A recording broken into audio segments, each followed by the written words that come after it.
Hello students, welcome to GRD classes. तो आज के इस लेक्चर में हम स्टार्ट करते हैं फिजिक्स का एक बहुत ही इंपॉर्टेंट चैप्टर जहाँ से फिजिक्स हमारी स्टार्ट होगी, that is units and measurement. तो यूनिट्स एंड मेजरमेंट में हमारा सबसे पहला टॉपिक है दैट इज फिजिकल क्वांटिटीज़ क्या होती है।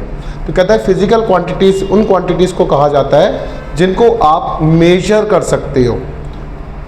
कैसे मेजर कर सकते हो? दो तरीके से मेजर कर सकते हो, एक डायरेक्टली और एक इनडायरेक्टली।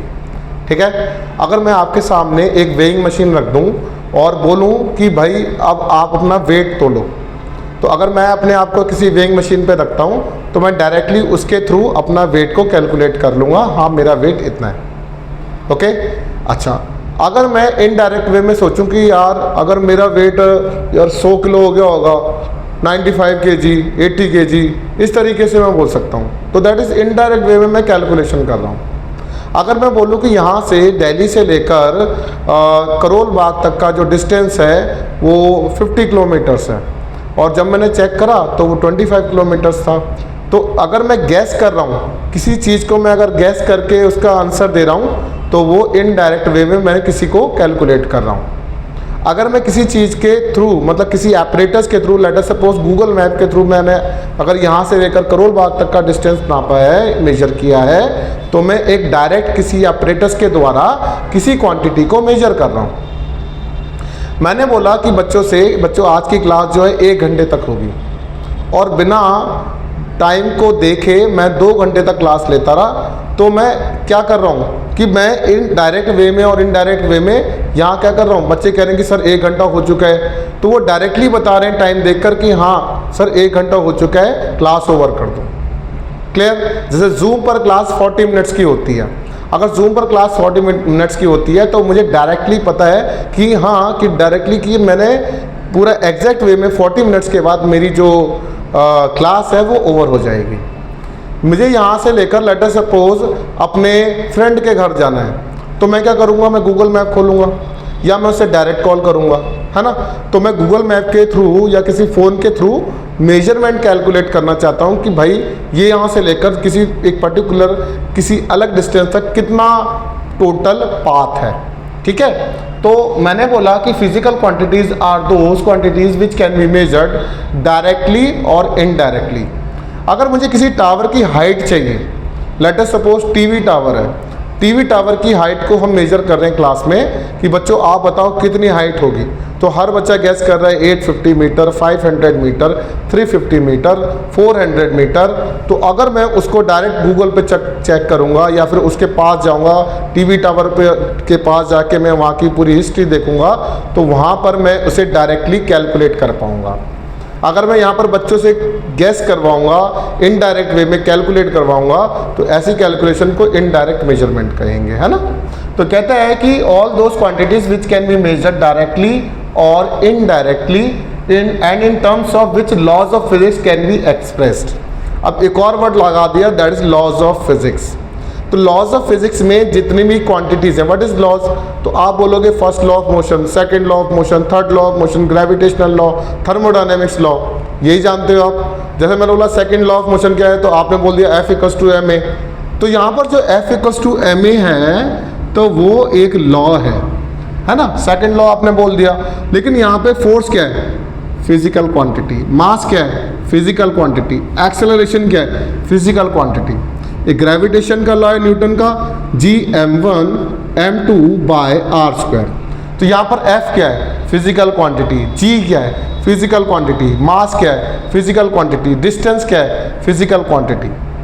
तो ये जो फिजिकल क्वांटिटीज़ हैं साथ में तो एक फॉर्मूला बना ही रही हैं, ऊपर से ये एक लॉ भी है। क्या है ये, एक लॉ भी है और साथ साथ में क्या बना है, इन्होंने एक अपने आप में एक फॉर्मूला भी बना दिया मेजरमेंट करने का, that is called a force. अच्छा, laws of physics can be expressed are called physical quantity. I hope कि फिजिकल क्वांटिटी की डिफाइन आपको क्लियर होती है। ठीक है, तो कहते हैं फिजिकल क्वांटिटीज जो होती है ना, वो हमने फर्दर डिवाइड किया और बोला कि एक होती है फंडामेंटल क्वांटिटीज, फंडामेंटल क्वांटिटीज, एक होती है डिराइव्ड क्वांटिटीज।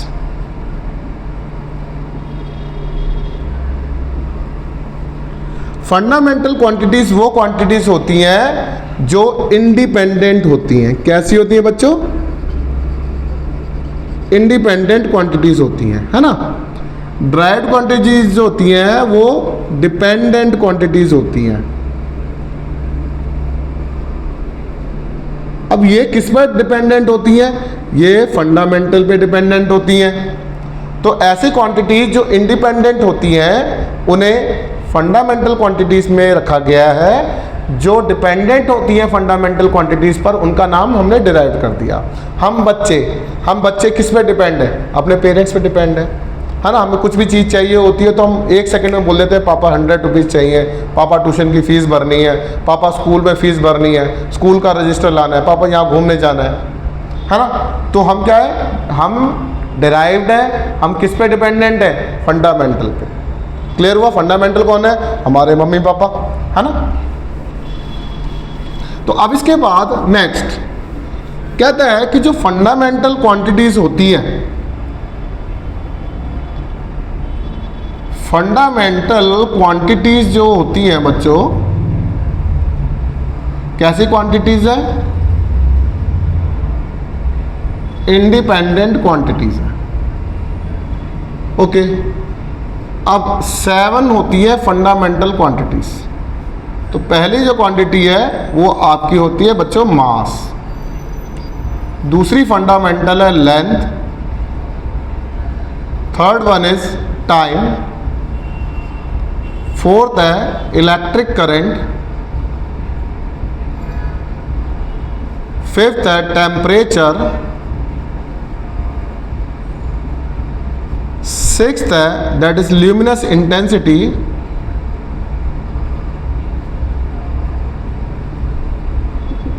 सेवंथ है that is amount of substance, amount of substance.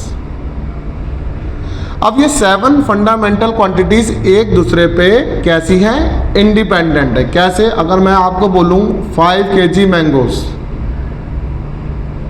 ठीक है, और 3 सेकेंड्स ये टाइम है, तो बेटा फिजिकल क्वांटिटी क्या लिखा जाता था? Q into N.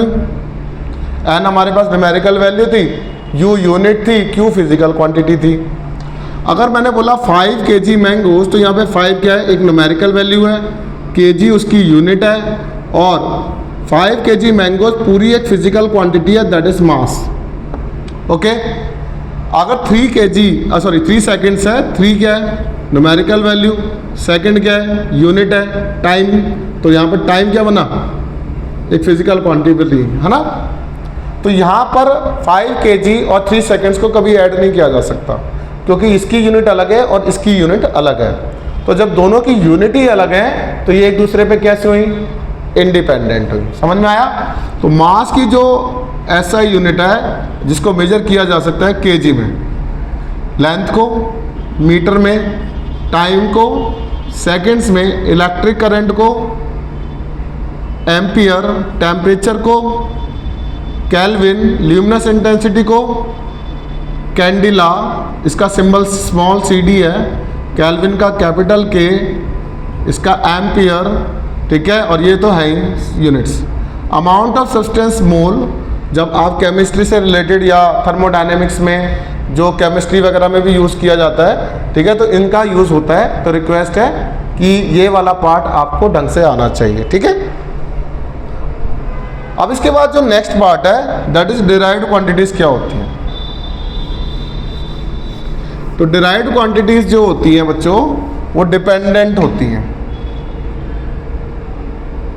Derived quantities, okay, तो ये कैसी हैं बच्चों? डिपेंडेंट क्वांटिटीज हैं। तो डिपेंडेंट क्वांटिटीज को डिराइव्ड क्वांटिटीज में रखा गया है, और डिपेंडेंट किस पर है बच्चों? ये दैट इज फंडामेंटल पर है। क्लियर?